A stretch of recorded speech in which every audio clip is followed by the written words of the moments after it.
இல்லக விளக்கது இருள் கெடுப்பது சொல்லக விளக்கது சோதி உள்ளது பல்லக விளக்கது பலரும் காண்பது நல் அக விளக்கது நமச்சிவாயமே. அஸ்ட்ரோ பக்தி டாக் நேயர்களுக்கு இனிய காலை வணக்கங்கள். வணக்கம் நண்பர்களே.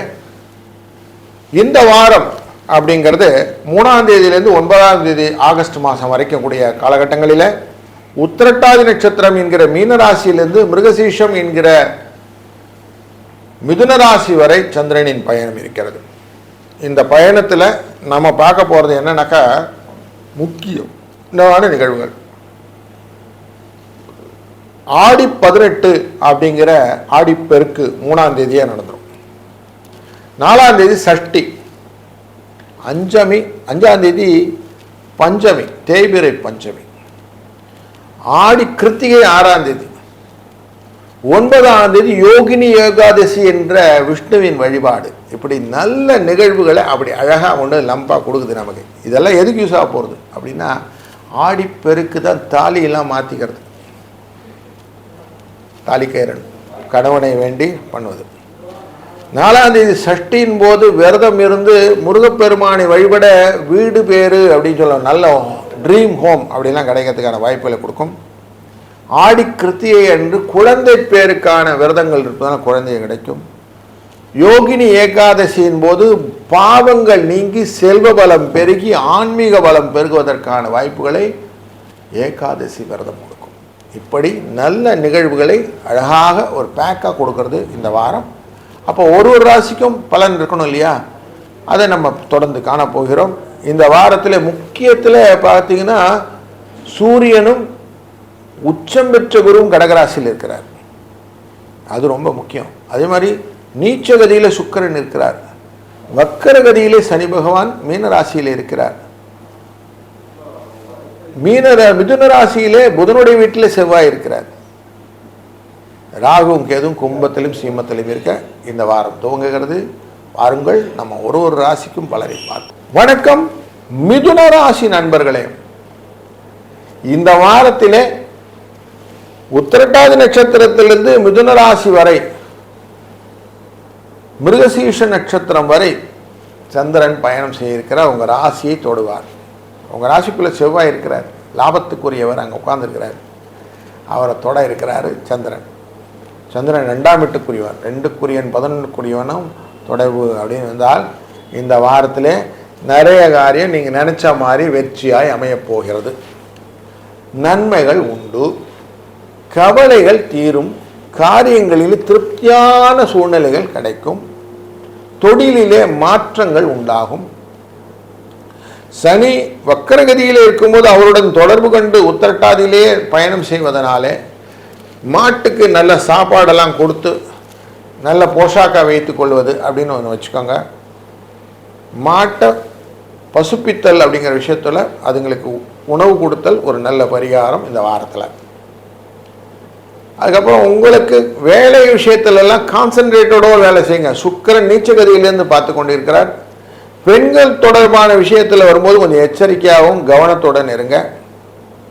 தேவையற்ற விஷயத்தில் நீங்கள் போய் யாருக்கும் ஜாமீன் போடுறதும் வேணாம், ஜவாபு சொல்கிறதும் வேணாம். நீங்கள் பாட்டுக்கு உங்கள் ரொட்டீனை அழகாக பண்ணிட்டு போங்க. எக்ஸ்ட்ரா எந்த கன்ஃபியூஷனும் இல்லாமல் இருந்தீங்கன்னா தொழில் வளம் பெருகும். லாபத்தின் அடிப்படையில் லாபங்கள் அதுக்கு அடுத்தடுத்த ஸ்டேஜில் நல்ல மொமெண்டம் கொடுக்கக்கூடிய சூழ்நிலையும் இருக்கு. சுப செலவுகள் உண்டு, நினைச்சதை வாங்கலாம், நினைச்சதை செய்யலாம் அப்படிங்கிற திருப்தியான சூழ்நிலைகள். திருமணம் போன்ற சுப நிகழ்வுகளுக்கான ஆடை ஆபரண சேர்க்கை, இந்த ஆடி தள்ளுபடி அதுக்கு தான் வருது உங்களுக்கு.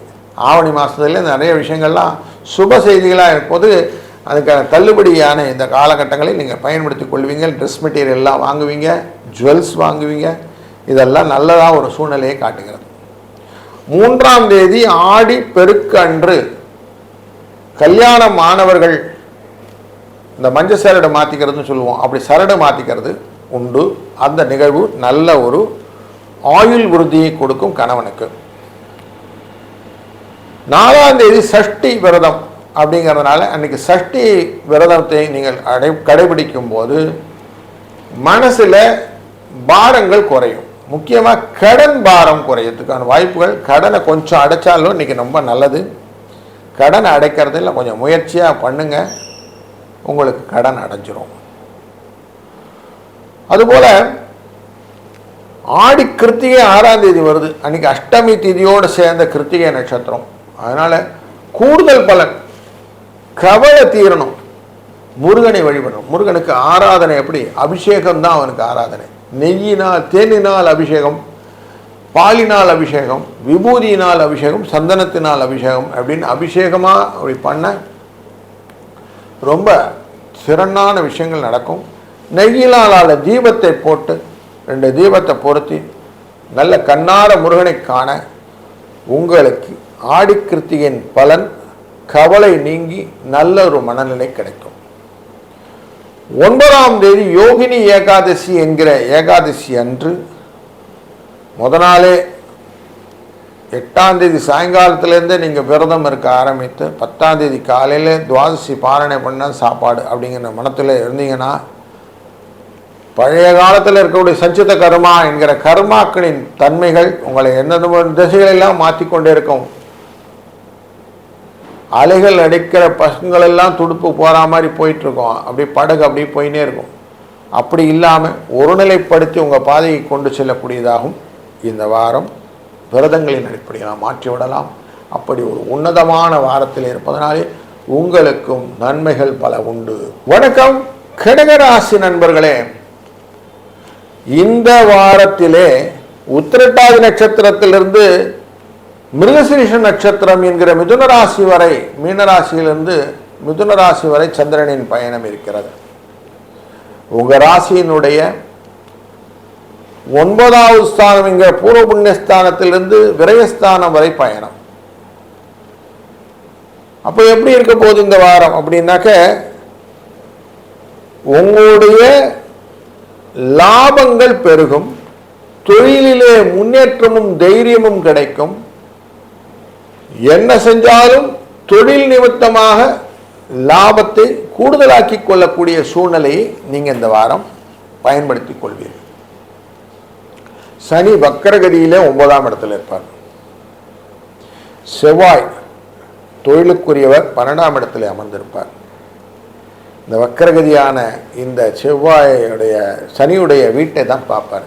இந்த செவ்வாய் மகர ராசியை பார்ப்பார். அப்போ உங்களுக்கு ஏதாவது ஒரு காரியத்தை பண்ணி அது லாபத்தை ஈட்டி விட வேண்டும் என்ற எண்ணம் அழகாக இருக்கும். லாபத்துக்குரியவன் அப்படிங்கிற சுக்கிரன் உங்கள் ராசியின் 3ஆம் இடத்துல இருக்க செவ்வாயெல்லாம் பார்க்கப்படுவார். அப்போ செவ்வாயின்னு செவ்வாயின்னா அங்காரகன் அர்த்தம். அங்காரகனுடைய முக்கியத்துவம் என்னது? முருகனின் வழிபாடு. இந்த வாரத்தில் முக்கிய வழிபாடாக 4ஆம் தேதி சஷ்டி, அன்றைக்கி தேய்பிரை சஷ்டி விரதம் இருப்போம். அன்றைக்கி நைட்டு ஒரு 9 மணி வாக்கில் அஸ்வினி நட்சத்திரம் வந்துடும். இந்த கடன் நீக்கிறதுக்கு அஸ்வினியும் செவ்வாயும் சஷ்டியும் சேர்ந்து விட்டால் இதை விட நல்ல வாய்ப்பு கிடைக்காது. கடன் தீக்கிறதுக்கு சூப்பரான ஒரு நாள் ஆகிடும். ஏதாவது கொஞ்சமான மனசில் முருகனை உருகணும். கந்தனை அப்படி பற்றிடடா அப்படிங்கிறார். அப்படி கந்தனை பற்றிடடா அப்படின்னு சொல்லும்போது அப்படி காலை பிடிச்சிக்கணுமா, பிடிச்சிட்டு முருகனை வேண்டி கேட்டுக்கிறேன்ப்பா, கொஞ்சம் எல்லாம் கவுத்து விடு, எனது நிலை உயரும் போது உனது கோவில் மலரும் அப்படின்னு சொல்வார் இல்லையா, அந்த வரிகளை மனதில் வச்சுக்கோங்க. எனது நிலையை உயர்த்தி கூடப்பா அப்படின்னு அப்படி கண்ணில் தண்ணியோடு கேட்கணும். அப்போ 6வது திதியான சஷ்டி உங்களை வாழ்விக்க வருகிறார் முருகப்பெருமான்னு மனசில் கொண்டு வாருங்க. அடுத்திருக்கு 6ஆம் தேதி கிருத்திகை நட்சத்திரத்தில் அவர் வர்றார். ஆடி கிருத்திகாய் வர்றார். அதே செவ்வாய் நமக்கு முக்கியமான ஆள், லாபத்துக்குரியவன். அவர் வரும்போது எப்படி பண்ணுறார் பாருங்க, 6 முகங்களை ஒரு முகமாய் மாற்றியது தான் கார்த்திகை நட்சத்திரம் இல்லையா. அப்படி அனைத்து விதமான எண்ண ஓட்டங்களையும், என்னெல்லாம் நமக்கு கவலை இருக்கும் வாழ்க்கையில், கல்யாணம் ஆகலை, குழந்தை வரலை, வீடில் நடக்கலை, வாகனங்கள் சரியாக இல்லை, கடன் பிரச்சனையாக இருக்குது, வாழ்க்கையில் முன்னேற்றமே காணலை, எங்கேயுமே சிக்கல், இப்படி இருக்க குறைகள் எல்லாத்தையும் அப்படி சேர்த்து ஒரு முகமாக வச்சு முருகன்கிட்ட வச்சிடணும். தேனால் அபிஷேகம் நல்லா கண்குளிர காணுறது பண்ணால் முருகனின் அருளால் எல்லாம் சரியாக போடுன்றது. கந்தசஷ்டி கவசம், கந்தகுரு கவசம், வேல்மாறல் இதெல்லாம் சொன்னால் உடல் ஆரோக்கியத்தில் நல்ல முன்னேற்றம், வாழ்க்கையில் முன்னேற்றம், வெற்றி, லாபம். 9ஆம் தேதி யோகினி ஏகாதசின்னு ஏகாதசி, ஞாயிற்றுக்கிழமை ஏகாதசி. பெருமாளை வணங்குறது. பாப மூட்டை சுமந்து வந்திருக்கோம், எல்லாம் குறையணும். குறைஞ்சாதானே வாழ்க்கை. எவ்வளோ வெயிட் இருக்குன்னா அவ்வளோ பாவங்களை நம்ம சுமந்துருக்கணும் அர்த்தம். பாவங்களை கலைந்து புண்ணியத்தை கொண்டு கவலையை நீக்க வேண்டுமென்றால் பெருமாளின் அனுகிரகம். சில இடத்துல போட்டிருப்பாங்க, இளஞ்சி முருகன் கோயிலில் போய் பார்த்தீங்கன்னா தெரியும், முருகனுடைய சன்னிதியில் வரதராஜ பெருமாள்னு போட்டிருப்பாங்க. வரம் தரும் ராஜன் அவர். அப்போது முருகனே எப்படியும் உருவெடுக்கிறார்னு எடுத்துக்கணும்.